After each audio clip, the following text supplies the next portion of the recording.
Good afternoon, everyone. We're still in Hobart and it's about 3 o'clock in the afternoon here. We've just had the latest position update, so I thought I'd give you a run through of the tracker and everything that's happening. The big anticipation is Susie arriving in Hobart, and it's been quite interesting. Everything's pretty benign right now. The weather's reasonably stable for the entire fleet, so we haven't had to worry about giving daily updates. It's pretty much more of the same. But nonetheless, things are happening, so we'll start off way back here in the Indian Ocean side of the Pacific Ocean, and we'll have a look at, excuse me, at Mark and Mark and Igor rather. We'll put the weather on here, and you'll see now this is real-time weather. Igor's going nowhere. He's been doing that for the last 24 hours nearly. He's only doing 1.5 knots. I'll pick it up again a bit more so you can see it a bit closer if you're on a mobile. Yeah, 1.5 knots going nowhere, and it's going to stay like that for a while even still, so we'll come back to the weather projections. Mark's okay. He did a flyby past Il Amsterdam, spoke to the guys on VHF radio, and he's now heading over to the east quite nicely considering the breeze, 3.3 knots. At least he's headed in the right direction. Both these guys are still relatively high. They're higher than normal, and in fact if I just scale this back, you'll see this is another classic case where down here on 40 you're getting a lot more consistent breeze all the time. You know, it's only a few degrees. His Mark is at 37 and a bit, so that's say 6.3, about 160 miles north of the 40th parallel here, but that's enough to give you light winds. You know, it's traditionally you try and stick down here and could be making better progress. Anyway, Gregor's boat is still on a tracker. It's going through the system. Mark's going to come close. We'll give him the positions here. We've even suggested to him if he wants to go by and have a look, we could organise a converging course for him to get there and maybe take a photo of the boat and see what it's looking like after all this time. Certainly his AIS, we had a report from one of the long route boats that the AIS is active. They got a signal off of that, and that might be interesting information to have as well. Gregor's, we've asked a request to see what's happening with here, pass it on from Rescue Coordination Centre Canberra, because they want to stop giving navigation advice on this one, but they haven't responded yet, so we'd assume there is no plan to salvage the boat. It's drifting away now, and that's the way it'll be, and we'll try and keep the tracker on it as long as we can. So anyway, Mark's happy. He's on his way. So if we just bang back here again now, and we come right over here to the middle fleet. Tapio's got a bit of breeze, you can see that there. In fact, he's now currently on 44. We'll just see where the zone is. He's just past the corner of the exclusion zone here, so he'll be happy with that. Making 5.4 knots, even dragging his barnacles. You probably read Tapio's found out he's got an infestation of barnacles as well, and he's not happy about that at all. It was too cold to stay in the water to keep going. It's about 12 degrees, something 11 degrees, and he's looking at maybe trying to do something in Hobart when he gets there. So that's okay. Istvan's doing okay, 6.9 knots, doing quite well. Slowly closing the gap against Susie, actually, and it's amazing how much he's pulled out on Tapio over the last week. You know, that's a substantial distance there, you know, a few hundred miles. So Istvan's actually climbing up through the fleet. It's quite interesting considering his earlier exploits back in the Atlantic there and all the little troubles he's got. Lots of niggling little things. Nothing, well, you know, what I call nothing major in the sense of keeping the boat sailing, but certainly frustrations with all the water that came down below with all his electronics and all that sort of stuff. Susie just had a 4-hour period of going 0.7 of a knot. This big calm zone here actually went right over her, and over the 4 hours she only averaged 0.4 of a knot. I think what we're seeing here now, she's showing only 3.5, but I think she's actually sailing faster than that, but we'll come back to talk about that when we look at the rest of the fleet, because we'll discuss her ETAs. Uku's okay. He's behind some of this heavier weather. He stepped out from Tassie, went straight into about 40 knots, 45 knots.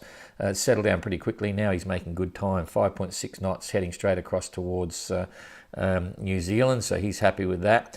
Mark's fallen into a hole. There's this big band now here, or not a band, it's just a huge area of very little wind. Quite surprising. I'll get rid of the no-go zone here. Hit that. Nope, wrong one, sorry.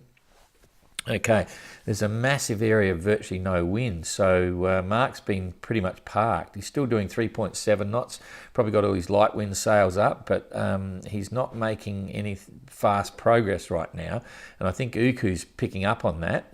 This is a case of you're far enough away to be in two different systems, so one guy can be stopped, the other guy can be sailing, so but it's likely to reverse later on, so it doesn't mean a whole lot for now. Jean-Luc, classic straight line sailing, just heading out to the west. Look at that. When you're sailing straight like that, it means you're also sailing less distance, and I think we'll find that's quite often one of Jean-Luc's tactics as well. I mean, I won't, we've got to look at the issue of good luck, bad luck with the weather and things like that, but he knows that if you're going north and you're going south, you're not going to the east. Okay, so he's another tactic, maybe, call it what you like. Anyway, 7.1 knots. Now this is average weather there. If we blow this up, it's what I'm always saying. He just always seems to be making 1 knot better every time you're in a coloured situation, a coloured weather pattern. This is the same colours back there, probably the same wind. He's doing 7.1 knots. It's consistently faster than all the other boats in the same wind. So he's still driving hard, and he's slowly closing towards Cape Horn, just about, would he be halfway from New Zealand to Cape Horn? Not quite. He's from here to there and there to here, not quite halfway. Some big winds further along, but so far so good. So let's look at the forward. I'll just pull these 3 boats over here, and we'll just look at the forward weather on the whole lot here, just to see how it goes. So we'll go forward a day here. That's a day. Mark's going to get some breeze. That's good. He'll be happy with that. Uku's still got breeze, so, and shows Jean-Luc. We'll go forward another day. What's it look like? No big surprises, all nice breezes, all very good breezes. We'll go forward another day. All good. Mark's going to get a bit of a kick. He'll be across here then, but no storms. Just plenty of wind, 40 knots or so. So that's, we're over to the second now. All looking good. Wow, there's some big stuff coming over here, but we'll treat that as a separate entity. So certainly through to the second, so it's 3 days. We'll push forward another day. Yep, there's going to be some fun and games here in a minute. All right, so Jean-Luc's in the clear anyway, so let's just come back here. We'll go back to see what's going to happen to Uku as I'll just pick it up here. Looks like he's going to get some interesting weather. Oh, that's probably a bit too far. So we'll see, it's this lot here that's going to come across. So we'll go forward a day. So it's 1 day. That stage Uku will be about here somewhere. So it's 1 day, looks okay. 2 days, that's okay. 3 days, a bit more. 3 days, no, it's going to form on the second. What have we got here? Yeah, wow, that's interesting. This is going to catch up with Susie as well, because she's due in on the 31st. She will be around about here somewhere at that stage. So this is a serious blow coming in. Again, it's not the tight circular routine with the changing seas. This is much more a typical Southern Ocean gale coming through. These winds in the dark blue here will be forecasting 50, so they're going to 60 to 65. In this little area there, the lighter blue, that's where it'll be gusting up over 70, and the seas will be quite big. So this is, and it's so big that I doubt whether it may change in size, but it's coming. They wouldn't have got it that wrong. So we'll just push it through now to the 3rd. Yep, that's going to sweep right across. So that's now the 3rd of November. 29 is in 5 days time. 1, 2, 3, 4, 5. Uku's going to be over here somewhere. Susie's going to be right in the middle of this, so she's got some interesting weather to look forward to once she gets clear. And as a trend, looks as if these usually go. No, it's going across to the east. It's interesting. Sometimes they go right up into the Tasman here. So this is going to create some interesting times in about 5-6 days time. So we'll watch that. It's going to impact on Uku and Susie. They're the ones that are going to be challenged with that one. So okay, back here again. Let's just go forward. This is all disappearing. Yep. So there's 1 day, 2 days. This is for Tapio. Istvan. I'll just pick it up so you can see it a bit better here. Okay. coming through. That's the 30th, so it goes light. 31st, northerly. Yeah, they're going to have average conditions coming in over the next few days. And then here comes, that's kind of interesting as well. This is on the 1st, so that's another 3 days' time. By then, Tapio will be over here somewhere. Istvan will be closer to Tasmania, and it's possibly going to sweep through. Yep, so they're going to have a heavy weather arrival. These two are going to be impacted by that as well. So we'll watch that, and we'll update the scenarios as they get closer to Tassie. Susie's got a reasonably good ride in the next 24, 48 hours for her. So if we just now go back a little bit, and we'll look at what's going to happen with with Mark and Igor. Igor's really not sailing fast yet. It's I'm hoping he picks up in speed, but he's still a bit high there right now.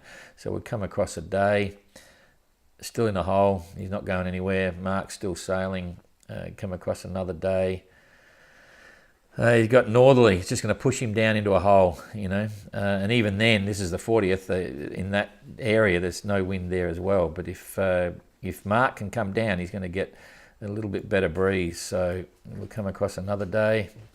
Okay, Igor's going to get some northerlies. Hopefully he can make easting on that and get him moving, get him out of that area. Mark, 3 days from now, he might be a little bit frustrated. So these guys are challenged by light weather rather than heavy weather. You see very unstable through there, so they're going to be going slow as well. So not a lot for them to look forward, but at least it's not storms. So let's just come back here and just look at Susie closing the coast here of Tasmania and getting into Hobart. I'm now expecting her to arrive. We'll do another final update tonight when I speak to her. She's got a scheduled satellite phone call at 9 o'clock, a weekly call, and I just want to see how she's prepared, if she's prepared to motor, and if so, when and how long. That'll determine her ETA in real terms. But now I'm suggesting she's going to be here during the night. I thought at earliest, if she hadn't been slowed down by that this area of no wind, which has just come over the top of her and slowed her down to a stop, basically. She could have got in by 7 o'clock tomorrow night, local time. I think that's now gone into dark, and if she's not motoring, I reckon it'll be first light on the 31st. So here's the real-time weather now. She's says 3.5, but I think that's the average over the 4 hours where she stopped for a bit, and she's possibly been sailing better than that for the last hour or so. She might be doing 5 knots or so now. So I would expect to see her down here off Southeast Cape. This is Southeast Cape here. This is Southwest Cape. I'd expect to see her there by, maybe 7 o'clock in the morning, tomorrow morning, sometime early morning. She'll be in this area here tomorrow, depending, on what happens overnight. But you can see the weather. If we go forward, that's about 12, 14 hours. Plenty of breeze coming in. That's going to be 35 knots, maybe even harder. So she's going to be doing 6, 7 knots blasting down here. It's all behind her. Going to make good speed, so she could be in this area by tomorrow morning, and then she'll have about another 40 miles to go, or 50, say from here, it's about 60 miles up, which we'll see what happens, but there's no wind in there. You can see if we zoom this up again one more clock here, there's always this little bit of a wind shadow here from a northwesterly. So that's bringing it forward, let's say 4 o'clock in the morning, it's 24 hours again. Tomorrow afternoon, it's kicked up. She's got some breeze, but it's going to die out. So if she wants to get in by the end of the day tomorrow, she's going to have to motor for at least 6 or 7 hours. And I don't think she'll be prepared to do that. So I would suggest then with these light winds, if she's sailing, it's going to be very early hours of the morning on the 31st. So that's really about all I can say. So we'll just follow on Facebook for an ETA, depending on what's happening when we talk to her on the phone tonight, and we'll all stand by for a bit of fun when she gets in, and then hopefully not get her too disappointed about the big winds coming across the Tasman. Thanks for that.